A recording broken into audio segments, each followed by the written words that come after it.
Bonjour mes beautés, c'est Amy Mad. Comment allez-vous? Ravie de vous revoir.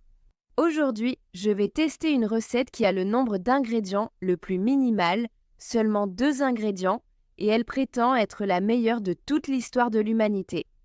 C'est une affirmation forte, mais elle vient du chef José Andrés, renommé mondialement, leader de la World Central Kitchen et étoilé Michelin. Et donc, ça me semble être un très bon curriculum vitae et ça a l'air tellement simple et facile.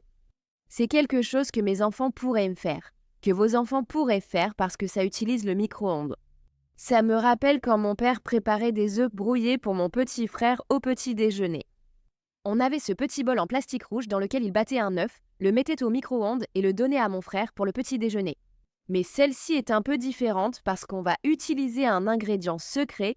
Et cet ingrédient, c'est la mayonnaise, ou mayo, qui est un condiment que je trouve absolument essentiel dans un sandwich à la tomate, un bacon, laitue, tomate. Mais je sais que certaines personnes ont des sentiments mitigés à son sujet. Peut-être à cause de la couleur, de la texture, je ne sais pas. C'est incroyable. Fait maison, c'est meilleur. As-tu déjà préparé de la mayonnaise maison? Tu devrais vraiment essayer au moins une fois dans ta vie, parce que le goût est absolument incroyable et c'est assez magique de voir cette émulsification se produire. J'ai préparé une fournée en utilisant un très vieil appareil pour faire de la mayonnaise maison. Tu n'as certainement pas besoin d'appareils spéciaux, même si un mixeur plongeant ou un blender serait utile. Tu pourrais aussi utiliser un fouet et un saladier. Allons-y. Je sais que la recette ne nécessite que 2 ingrédients principaux, mais j'ai aussi un peu de ciboulette pour la garniture, un peu plus de saveur et du fromage parce que j'ai vu ces 2 ingrédients dans différentes versions de cette omelette.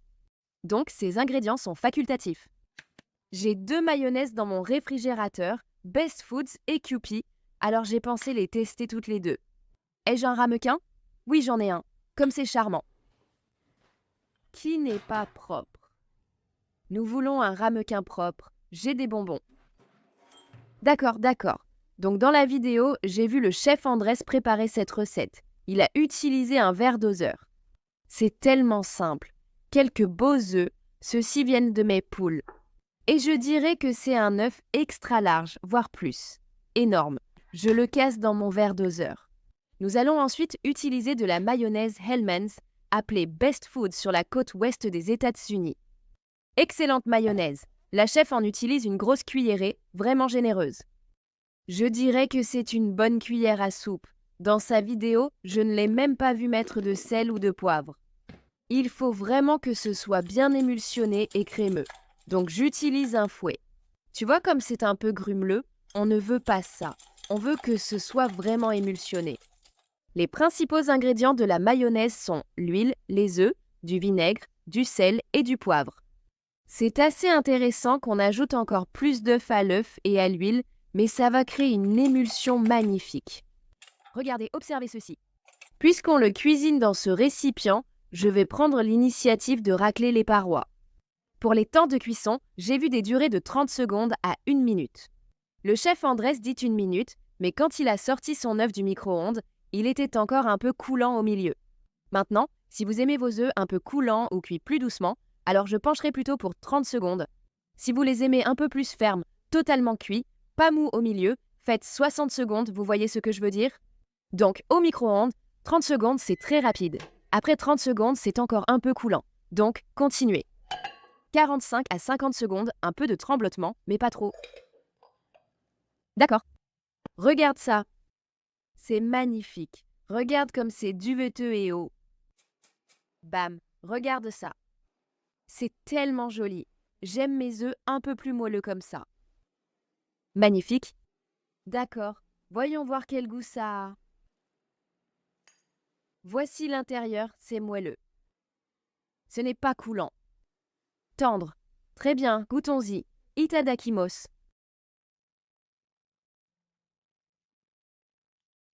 Très bon. Et c'est un œuf bien cuit. La texture est vraiment moelleuse, très bien assaisonnée. Vous n'avez absolument pas besoin de sel. Et ce n'est pas du tout caoutchouteux. Quand j'ai cuisiné des œufs dans le passé, y compris ceux que mon père faisait au micro-ondes, ils étaient caoutchouteux. Et ceux-ci ne sont pas super moelleux. Et au centre, c'est tendre, crémeux, est vraiment délicieux avec la ciboulette.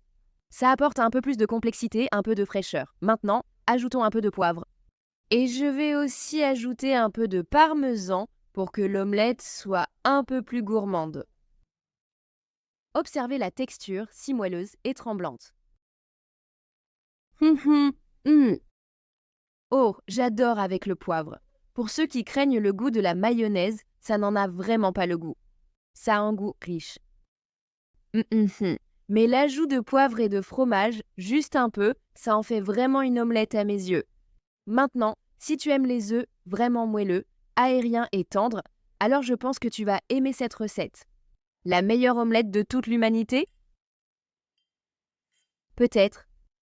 Je ne sais pas, je n'ai mangé que quelques omelettes dans ma vie. En termes de style. Bon, je ne suis pas une chef étoilée Michelin qui a parcouru le monde, mais c'est un œuf bien cuit. Je dois avouer que je n'ai jamais mangé une véritable omelette faite à la française, à part celle que j'ai faite moi-même, ce qui ne compte pas vraiment puisque je n'ai aucun point de comparaison.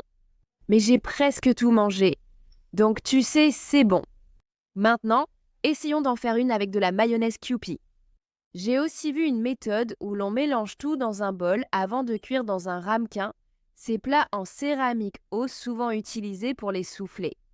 Mayonnaise Kewpie cette fois, c'est une mayonnaise japonaise, même quantité. Donc la mayonnaise Kewpie est délicieuse. J'adore, tout d'abord, la façon dont on peut simplement la répartir sur son plat ou sur son sandwich en la pressant. C'est très pratique. Le goût est délicieux, riche en œufs et savoureux. J'en mets presque sur tous mes sandwichs. Alors que celui-ci, je l'utilise surtout pour faire des salades de pommes de terre ou des salades de thon, ce genre de choses. Un peu d'huile dans le ramequin. Regarde comme c'est crémeux. Oh, c'est si ensoleillé. Je vais le mettre au micro-ondes 1 minute. Mes chéris, voyez comme mon œuf a gonflé, puis redescend déjà. Magnifique. Il a gonflé peut-être de 8 à 10 cm au-dessus du bord. Celui-ci colle plus. Voilà, c'est fait. Regardez, il est encore plus haut et gonflé. Donc, le diamètre du ramequin est un peu plus petit que celui du verre doseur. Donc, ça a monté tout droit et ça a créé une omelette plus haute. Celle-ci est un peu plus cuite que l'autre. Je pense que c'est parce que je l'ai cuite en continu pendant 1 minute au lieu de l'arrêter et de la redémarrer. Donc celle-ci aurait probablement pu cuire 50 secondes en continu. Mais c'est probablement ce que vous devrez faire avec votre micro-ondes, parce que tous les micro-ondes et les fours sont un peu différents. On va mettre les mêmes garnitures. Magnifique. Les ciboulettes d'abord. Oui, celle-ci est un peu plus sèche que la première fournée. Voilà. Itadakimos.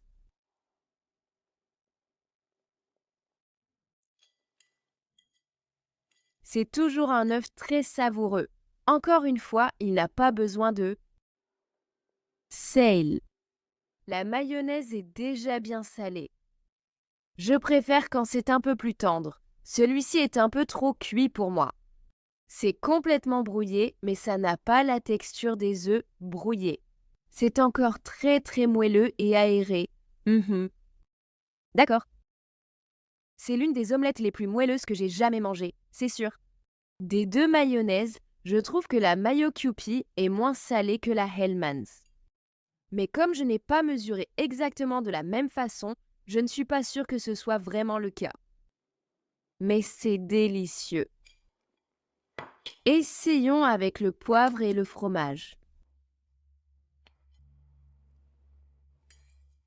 Oh oui, c'est tellement bon avec l'ajout de poivre et de fromage. Le fromage et l'omelette vont tellement bien ensemble.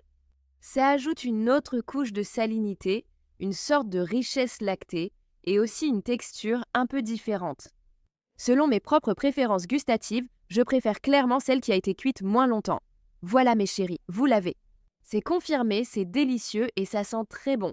L'omelette est fantastique. La meilleure omelette de l'histoire de l'humanité. C'est peut-être subjectif, mais cette omelette est vraiment délicieuse. Tous les enfants, surtout ceux qui aiment les œufs, devraient connaître cette recette car elle est très simple et facile. Tu peux te préparer un petit déjeuner nutritif, prendre une tartine avant d'aller à l'école, tu sais, en 10 minutes, golf. Recette idéale pour la rentrée. Les enfants, préparez votre petit déjeuner.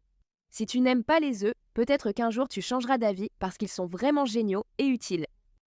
On peut faire tant de choses avec des œufs qui sont nutritifs, délicieux et beaux. Bravo les œufs. Et bravo chef Andrés pour tout ton bon travail et pour avoir partagé cette recette vraiment, vraiment simple. Très bien mes chéris, merci d'avoir regardé. J'espère que ça vous a plu. J'espère que vous avez appris quelque chose. Partagez cette vidéo avec vos amis. Suivez-moi sur les réseaux sociaux. Aimez cette vidéo, abonnez-vous et je vous retrouve dans la prochaine. Dolou, prenez soin de vous. Au revoir.